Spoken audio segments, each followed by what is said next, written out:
Welcome to the Visibility Project podcast. Welcome to the Visibility Project podcast. Welcome to the Visibility Project podcast. Started by a group of citizens in a small Michigan town with a like-minded goal of increasing the visibility of the unseen and unheard populations in our community.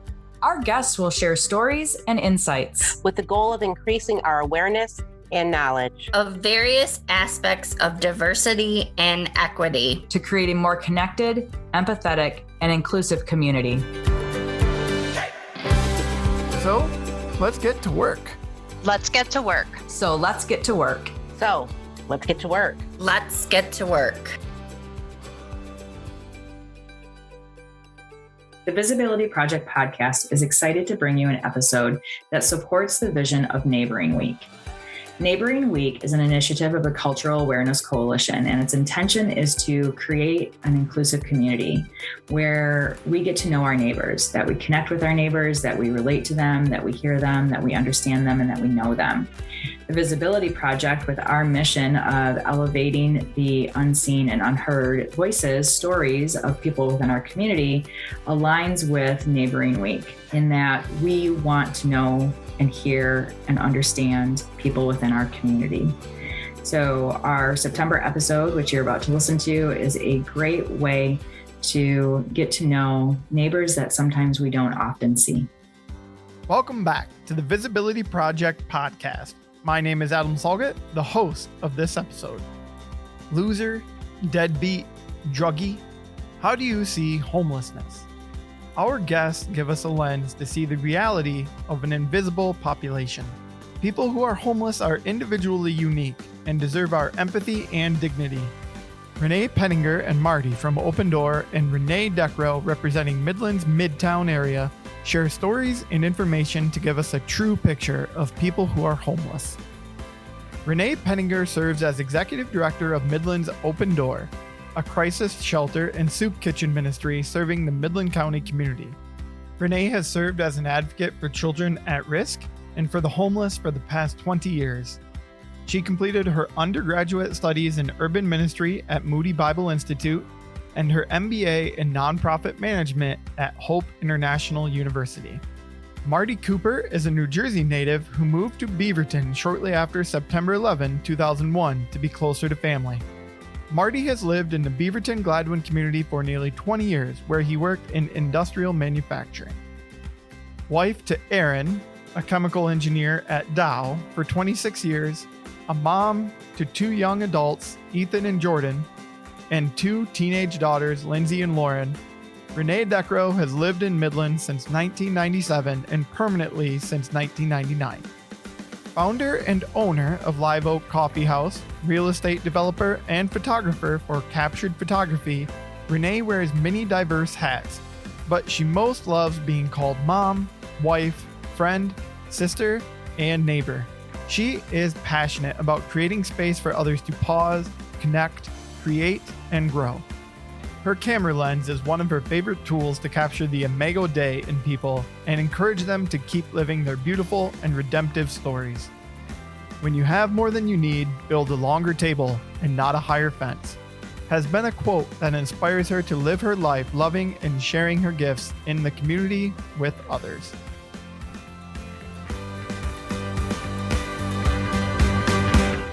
Well, everyone, thank you for joining us today on the Visibility Project podcast. Renee from Open Door, more specifically, I'd like to start with you. Tell me a little bit about the work being done at Midland's Open Door, and tell me a little bit, if you can, about the stereotypes around cities of our size in Midland or even in our region like Bay City that people don't necessarily think of homelessness as a problem. Well, it's good to be here. So thank you for inviting us to participate in this project. Open Door has been around for nearly 50 years.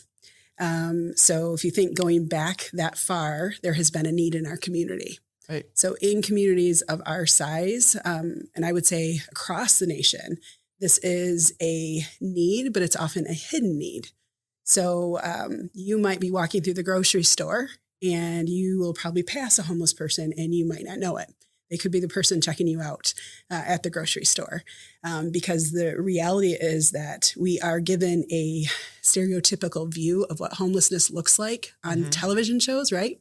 And it's often not the case. If you go to a big city, you might see someone that quote unquote looks homeless, but really, what does that mean? Right. And that's exactly why I say that stereotype of like why people think it's not a problem in cities our size per se, because we don't necessarily have, people living next to burning campfires under bridges with boxes as their homes, right? Right. There are people that are, you could say, living on the streets, right? So they're roaming, they're couch surfing, so they're jumping from place to place. They might spend all day trying to figure out where they're going to be that night. Gotcha. Right. So if you're spending all day doing that, it's really hard to think beyond today. So we have people that you might see that are either staying in their car, staying at the one of the bus shelters around town, but otherwise it's very, what I would say, invisible. It's about 20 years ago that phrase was actually coined to talk about homelessness in the U.S. That it's often considered a invisible people. And we see that especially in more smaller or more rural communities, that the need is still there. It's actually pretty great. So we see about 275 people come through our shelter each year in a community this size. Obviously, Bay City, Saginaw, they see more people than what we do. But we also, if you think about the number of calls that we get, even from other communities of people that are just trying to look for something better and might call us looking to stay in our shelter. So it's bigger than I think what people might assume. So when you say 275 on average come through, what is that? What do you mean by come through? So what are they looking? What are you helping them with? What are they doing? So those are actually just the people that come into our shelter. Sure. So on any given day, we will field a number of phone calls from people, and our actual referral mostly comes from friends. It comes from people. So we might have other agencies, but it is typically a friend told me about this. Gotcha. So we'll see different people come in. They might stay with us for one night. They might stay with us for a couple weeks. They could actually stay with us up to a year. So our philosophy at Open Door is we really believe that in the dignity and value of every person and their unique needs. And so our motto is we're going to see this person through to a solution, because their solution might be different than another person's. And so therefore their stay will vary based on their needs. So you're providing shelter on top of food? Yeah. And what other kinds of services are you helping them with? Getting to doctor's appointments, helping them take care of financial aid, anything like that? So we take a holistic approach, right? So the whole person and in all areas of life. And so if you're in our shelters, we're going to do a full assessment with you. So we're going to sit down and we're going to talk about your housing history. If you have a substance use history, anything medically that might need to be done, financial, education, employment. From that, then we work with each individual to build a plan. And so it's their plan. It's their goals, and then we're there to help kind of create a support and help them reach those goals. Now, in addition to that, we have an entire community that comes to our campus 6 days a week for our soup kitchen. So we are the only soup kitchen in Midland, and we can see anywhere from 60 people up to 90 people a day. That's unique persons that will come through. We have an outreach program that is meant to help the people that come through the kitchen that we might hear about a need, or someone from that soup kitchen community might tell us that, hey, so-and-so is having a hard time, or, you know what, I saw so-and-so over sleeping on the bench the other night. And so that lets our outreach team know that we need to go out and pursue that person. And so whether you are in our shelter or you're part of that soup kitchen community, we kind of have this wraparound approach. And even from a staffing perspective, everybody's all hands on deck. So even though as the executive director, I wear kind of the hat of trying to the vision and the financial piece of what we're doing, I'm a part of some of those teams, right? Because it's based on the relationship we have with people. So whichever staff person has the, I would say, most relational capital with that person, right, that's who gets to take the lead. And then we all kind of support that person. That's awesome. And I want to come back to that a little later after we get through some of the basics here. But because I think the passion and the interest that you have in this and the work that you do got to come from something personal. So I want to ask you about that later. So don't forget, or I should probably not forget. But I'd like to welcome in Marty, our guest here.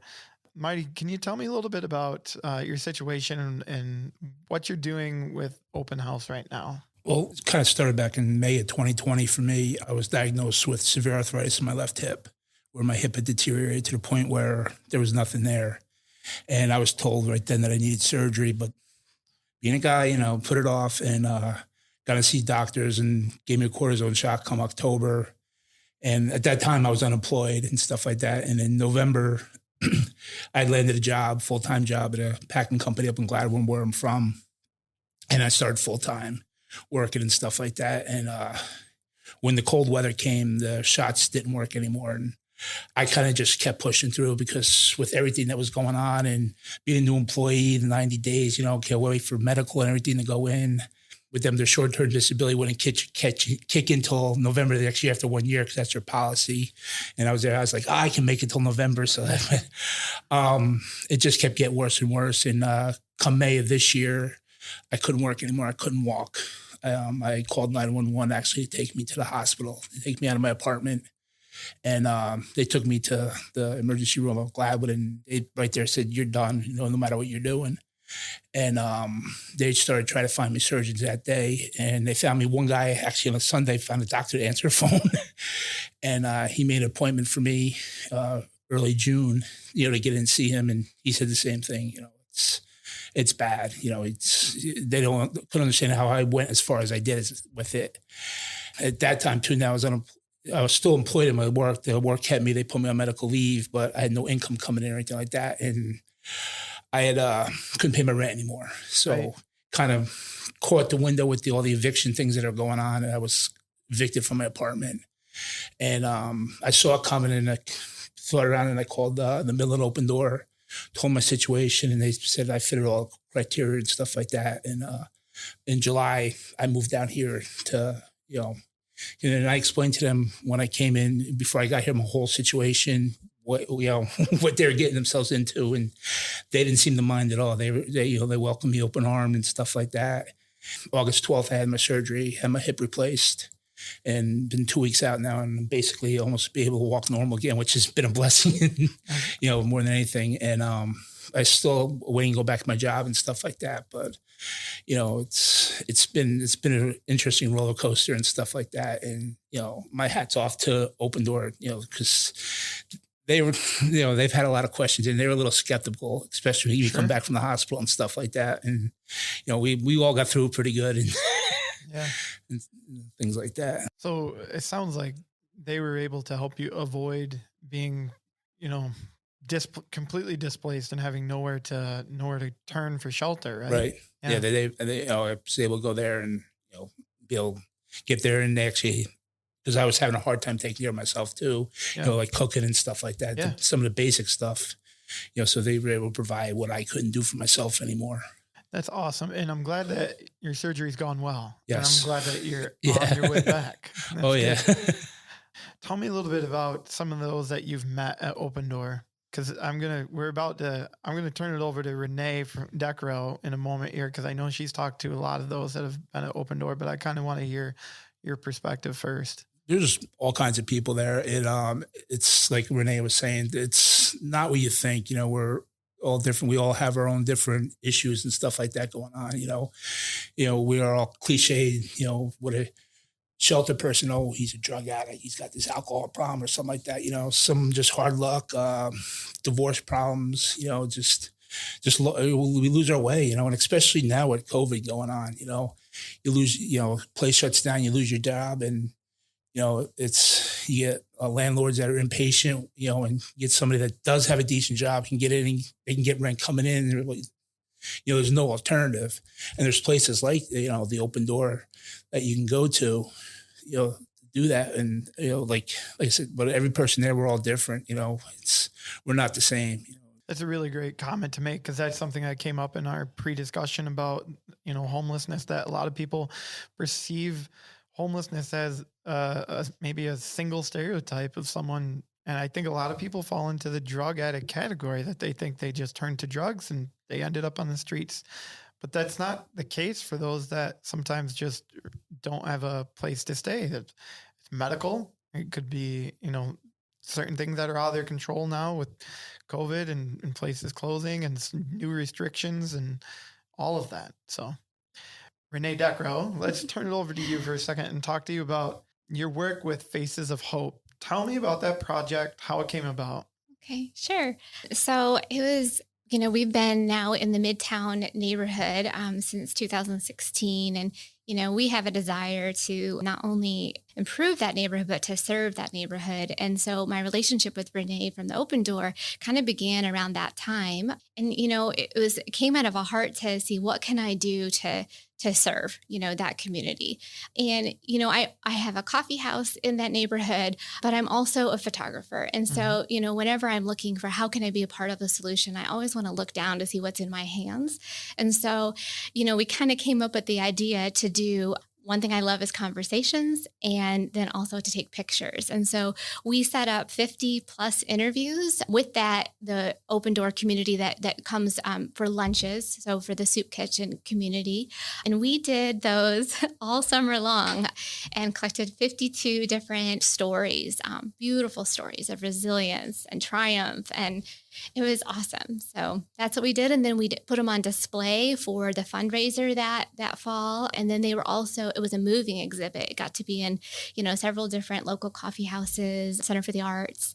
So it was a pretty awesome thing to be a part of. I'm going to come back to you, Renee. I want to hear a little bit from Open House's perspective. What was it like having Renee do that kind of work for you guys? And then did it help the fundraiser? I'm curious. I think it was a success in a broader scope than what we imagined. So as I was each day, we'd set up the chairs and Renee and her team would come and ask the questions and take the photos. Getting people to come and sit down and do that in and of itself was such an encouragement, I think, to us and our team to then hear how they viewed their own situation, what hope looked like to them. And that was, I think, an encouragement that then was seen in those photos. It really was. And then the fundraiser itself, where you watched people move around these photos, read these stories. And as we're talking about stereotypes, I think we watched some of those stereotypes be dismantled as they not only saw the faces, but read the words and what these people said about their own life.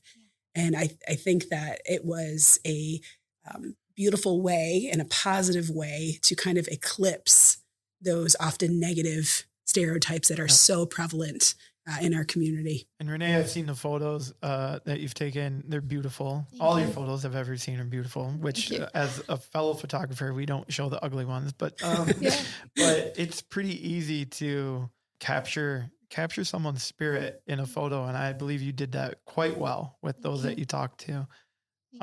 You're welcome.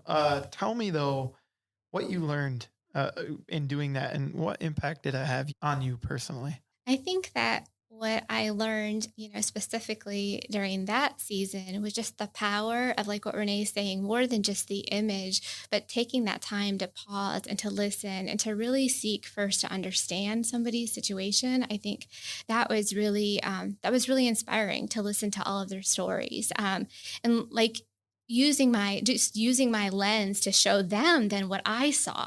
And what I saw was strength and courage. And, I saw so much beauty. And so to be able to lend them my eyes, I think was what I really took away from like a gift that I could give. Like, this is what I see. I see somebody who is strong. I see somebody who has, dignity. I see somebody who is an overcomer and who perseveres. And, that was something that I thought was just really profound. It really inspired me.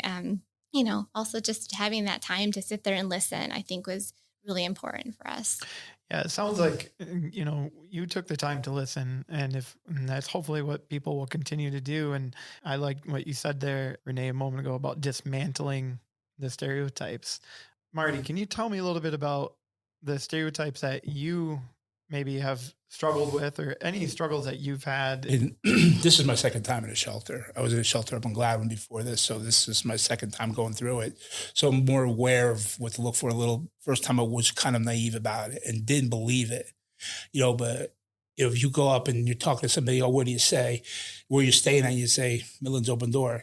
You get this. You get the eyes rolling and stuff like that because people perceive you as being the classic loser and stuff like that. Do you see on TV and stuff like that? They just say, oh, he's the first thing, like I said before, goes to drug addict, alcoholism and stuff like that. They don't know, what has actually happened to that person, unless they sit there and talk to them, find out about it and stuff like that, and you find the same thing with housing too. These landlords, they'll look at the application, they'll say, oh, he's from a shelter. Well, I'm not going to take a chance with him because it's just a deadbeat or something like that.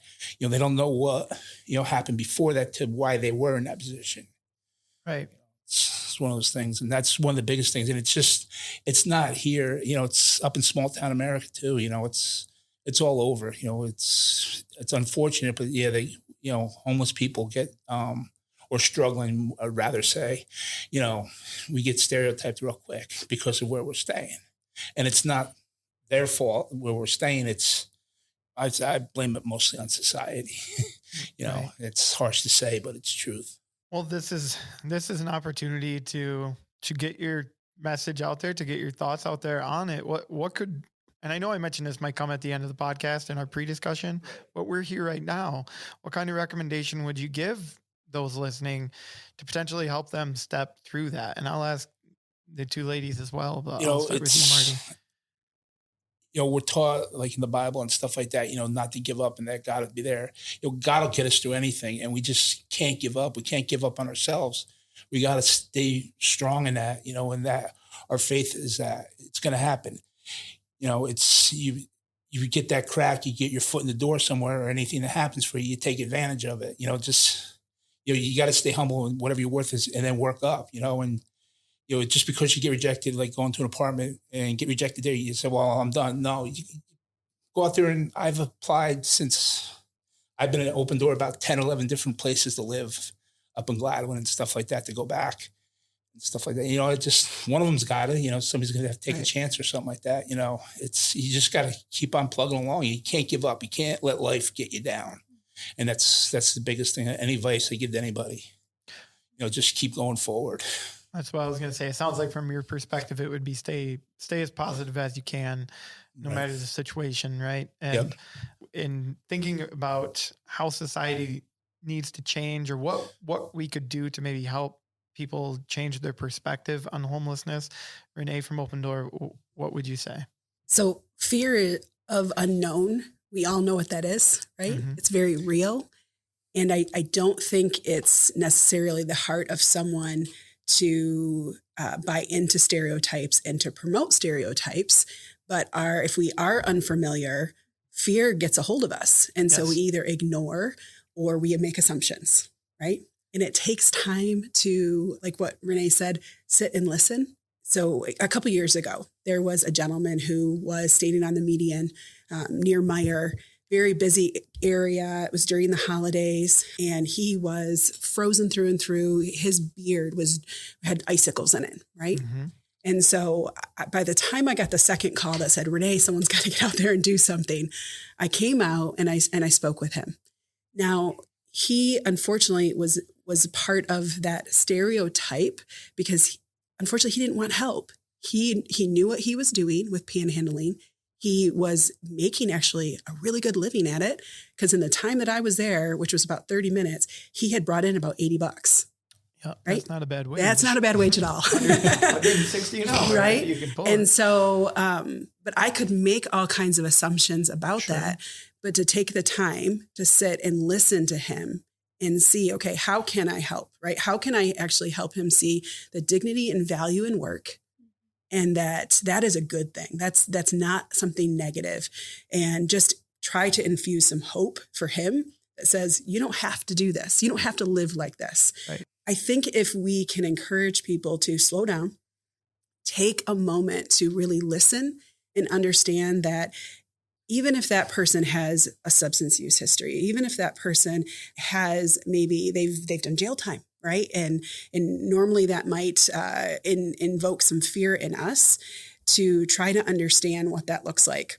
I've been doing this a number of years, and what I will often remind people is there are young people that were in foster care, had interaction with protective services, had a parent that was incarcerated, or had a parent that was just absent.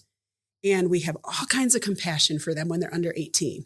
The minute they hit 18, that compassion evaporates. It like turns into figure it out. Yeah. And while we want that to help people have that gumption to pursue something different, we can't neglect the fact that everyone has a history and that trauma impacts how we behave today.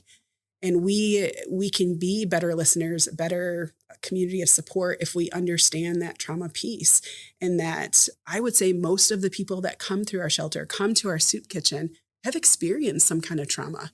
So we talk a lot about relational poverty, right? Doesn't matter what brings you into our shelter or brings you to our soup kitchen. Relational poverty is usually part of it, because most of us, if the bottom drops out, we would have people that would help support us. Yeah. And most of my friends that come to the Open Door are often lacking in that relational support. And they either need to be rebuilt or need to be new relationships. And so that is often the focus of our time. We'll get to all the other stuff, but you cannot put a price or value on the relational piece and the need for that. Ms. Decro, what I would like you to comment on, because just hearing her say that makes me go human connection. I know that's something that is close to your heart. Would that be one of your bigger pieces of advice for society as we look at, hey, let's try and change the way we think about this?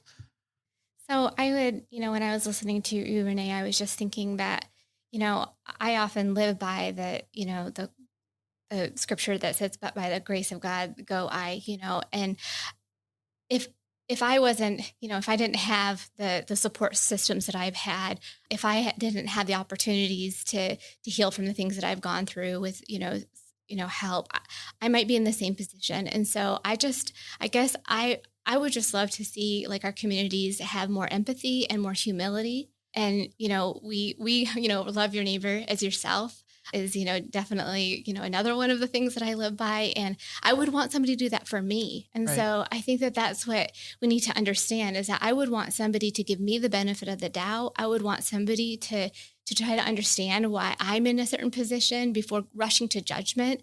And I want somebody to care about me genuinely. And so that's the thing, that's what I would really, I think that we need to recognize that it could be such a small step and we're in that same situation. It really doesn't take that much to lose a job, to have an illness, to have these different things shipwreck our lives. And I want to extend that same grace and compassion to others that I would want for myself. Such good advice, to have more empathy, to think about what they could be going through. I know personally, and I've been on this podcast talking about a physical disability that I have. And I've always kind of said, everybody's got a cross to bear and you can't see everybody's cross. Some people you can see it. Mine's a little more physically visible. Other people, I can't necessarily see mental illness that they might be going through or the struggles that they might just have. You have to be open. You have to give them the benefit of the doubt and listen, give them time and be as positive as you possibly can, right? About trying to move forward. Renee from Open Door, tell me a little bit more about the resources that we maybe don't have here in Midland that we would like to get to. Midland is a very unique community in that there are a lot of nonprofits that are very gifted in their area. And so I would say that we are a very vibrant community when it comes to resource availability, which is an encouragement to our team as we're trying to connect people to whether it's counseling, job readiness skills, whatever that might be. What our community is lacking, which is true really across the nation, is affordable housing. So we experienced something incredible this last year when Green Hill Apartments opened. It had been closed since August of 2017 when the fire happened. And in all my 20 plus years of doing this, I have never seen a shelter empty so fast in a good way. Yeah. And it was not because the food was bad. Right. No, No, never. It was really incredible to see. And so for us, it was so neat that our little community kind of was transplanted into another community, and to watch our community kind of reach out to their neighbors in there. So as we were delivering furniture and helping people set up house, they're saying, hey, so-and-so needs this, so-and-so needs this. And it became this whole community affair of trying to make sure everyone in Green Hill had what they needed. And it was just this sweet little time where everyone was just so encouraged and excited about housing. And I would love to see more of that happen, because the reality is that there is not enough. And there's not enough affordable housing for people. So if you are living on a disability income, it is really tough to find something that you can afford. And there's only so much subsidy available. And so while we are blessed with the housing that is available here, we need more. We definitely need more that will work with your income. Again, we are the type of organization that we believe in having skin in the game. And so we want people to pay something, because there's dignity in that. And so places like Green Hill, where you're paying something, but it is subsidized and it's affordable for people, is what I would say, probably number one of what we need. Yeah. And as you mentioned in there, it's not just a area, Great Lakes Bay region problem, it is a national. Absolutely. Yeah. Well, hopefully we can get something that'll get that rolling and get more affordable housing out there. I'm going to stick with you here for a moment. I want to ask you about your passion for this kind of work. Where does that stem from for you? I've got parents who are great servants. And so I have watched them and kind of emulated them. But as far as this whole world of homelessness, I was, I think at the end of my freshman year of college over in Grand Rapids, and heard this retired pastor give a talk on what homelessness looks like. And I had this very stereotypical view of what it was. And so afterwards I asked him, can I tag along on one of your walks? So I spent an entire evening into the night with him. And, for me, small town, growing up in a farm community, it was incredible what I saw.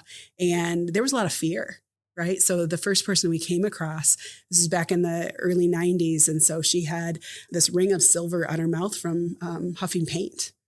And he just was so gentle, listen to her.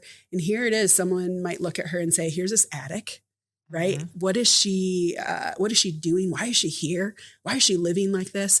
But he encouraged her. He helped connect her. He used his phone to make sure she got to where she needed to go.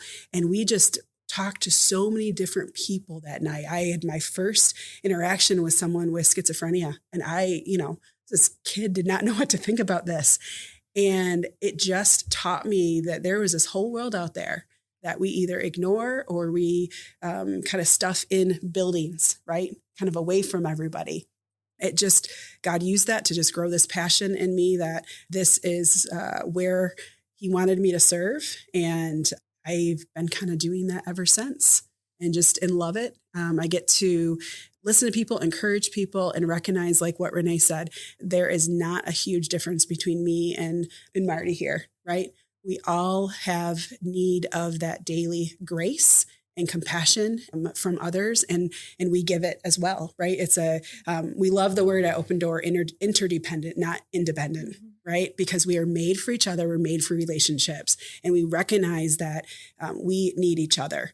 It's never we're just giving to you. It's a back and forth. And so it's a great privilege to actually walk with people during some of their darkest hours. As crazy as that sounds, it is actually a privilege. Well, it's a beautiful perspective. Thank you for your work that you're doing. I can tell just by watching you explain it and the vividness that you have of your first experiences, how it made an impact on you. And I'm glad that you're still fighting the good fight, I guess. I mean, you're just doing great work. So thank you. Thank you. Ms. Deckrow, I know faith is important to you. I'm sure that's part of where this passion work comes from, but tell me, why do you want to give back to the community? What is it that drives you? Gratitude. I have been so blessed in my life, and I'm very aware of that. And so, to whom much is given, much will be required. And that's what we believe. So I've also experienced, mental illness, in my family members firsthand. So I've seen the effects of that in my own personal life. Again, it's what can I do to be a part of helping this, and this is just the what I have, the tools that I have in my hands. I have space and I have a camera. And so, there's a lot of things we can give. I think we can give of listening to somebody. We can give our kindness. We can give our compassion, and it really isn't that big. We can give of our time, talent, and our resources. Awesome. I know there's a sign at Live Oak that reads, "When you have more than you need, build a longer table, not a higher fence." I read it the first time I was in there. I showed you a picture I took with that in the background. It's it's always been something that's stuck in my head. And my parents have been a big influence in that space for me as well. So thank you for doing that same thing, doing it in our community. Midland is greater for it. Marty, what's next for you, sir? Right now is finish my rehab and get healthy and, get back up, find a place to live and get back to work and, resume my life to, where it was to, enjoy it, get back to hopefully coaching football too, which awesome. I did too. So, that's the thing. I mean, I came down here with a goal, get healthy and get back. It's, their help at the Open Door has been wonderful and stuff like that. And, I've appreciated and been overly grateful and stuff like that. But I'm not there and I have things I got to do. And like I said before, I ain't gonna let life beat me. I'll get back there and I'll get back at it too, Such a good attitude. And I mean, yeah, you just push, right? Yep. You just, when, the tough starts pushing at you, you just push back, Yep. I like it. You're a football fan. You excited? This is September. We're getting ready for a new season. It's about time. The weather's going to start changing for us, and it's going to smell and feel a lot more like football season. Can't wait.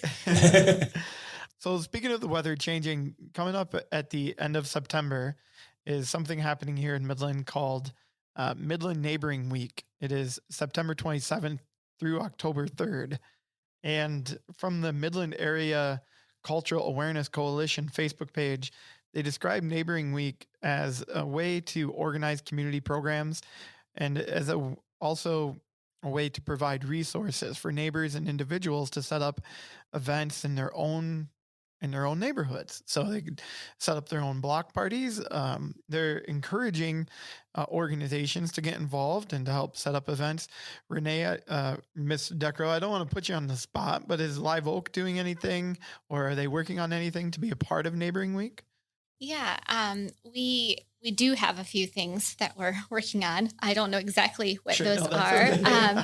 But one thing that we worked with Renee 2 years ago, pre-COVID, is a trunk or treat. So we will be doing that again this year. But yeah, as far as like specific things, we just have more like surprise, like when we do coffee blitzes, we have some of those types of things planned.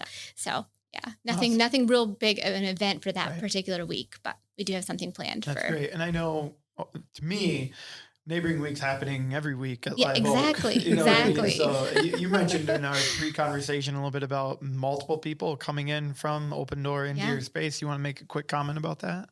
Yeah, we do. We have several of our friends from the Open Door come in every single day, a couple times a day, and all of our baristas have gotten to know them. Sometimes we get poetry from Ray and sometimes plays piano.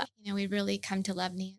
So, I mean, it's really wonderful because each one of our baristas gets to interact with them every single day and they have interesting conversations and, just hope they feel loved. That's awesome. What about Open Door and Neighboring Week? Anything happening specifically or maybe just touch on the comment of why this is important for the community to do something like this? Yeah, so we actually started participating in a bigger way last year and just trying to give back and say thank you to so many of our neighbors that help support the Open Door.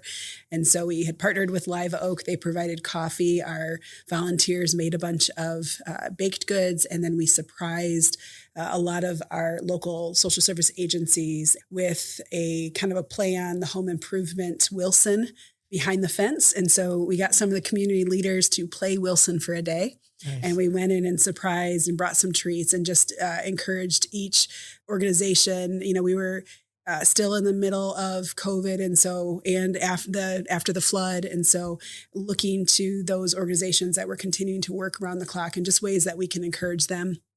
We also did some individual surprise lunches for people. Just again, ways that we can say thank you. Food is our thing, with the soup kitchen.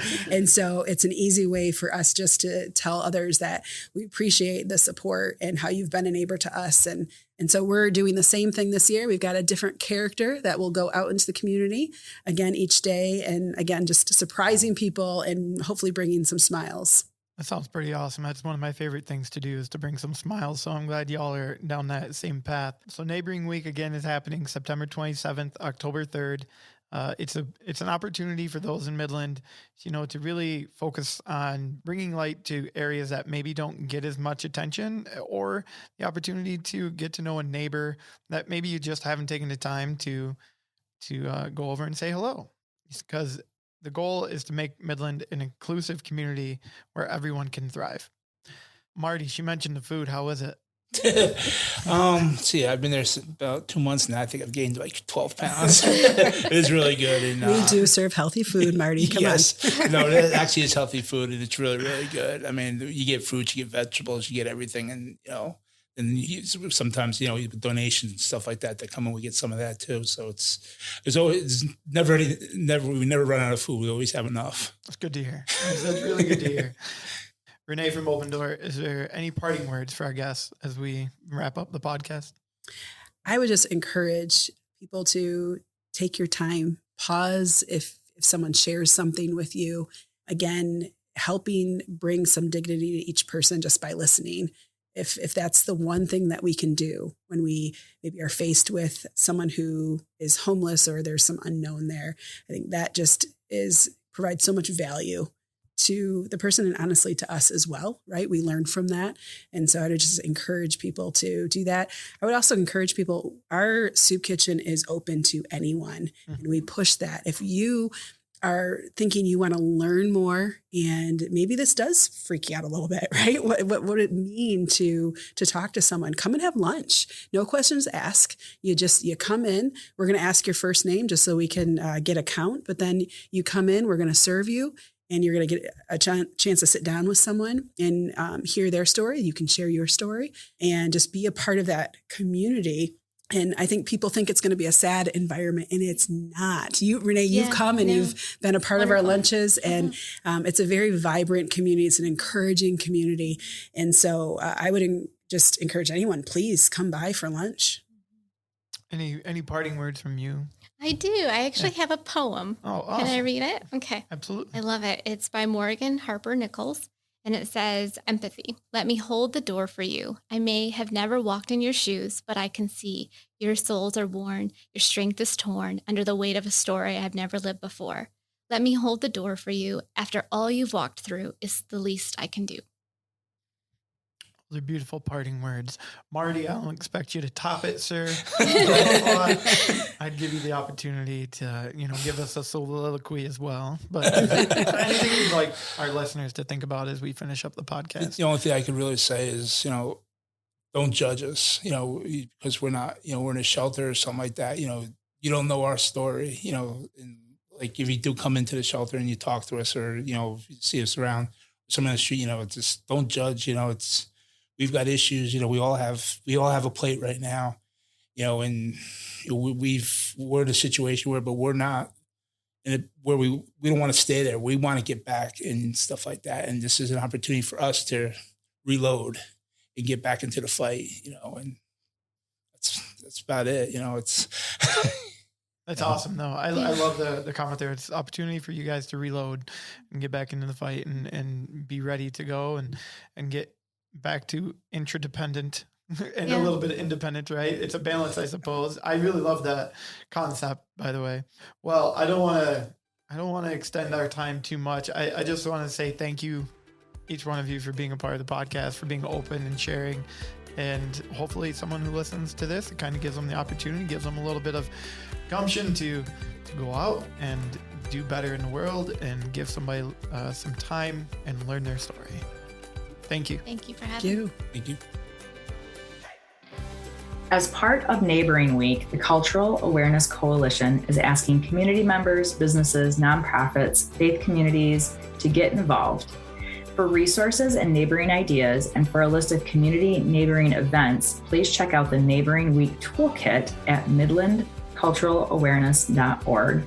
It's a great resource and a great way to connect with things that are happening in our community where you can get to know your neighbor.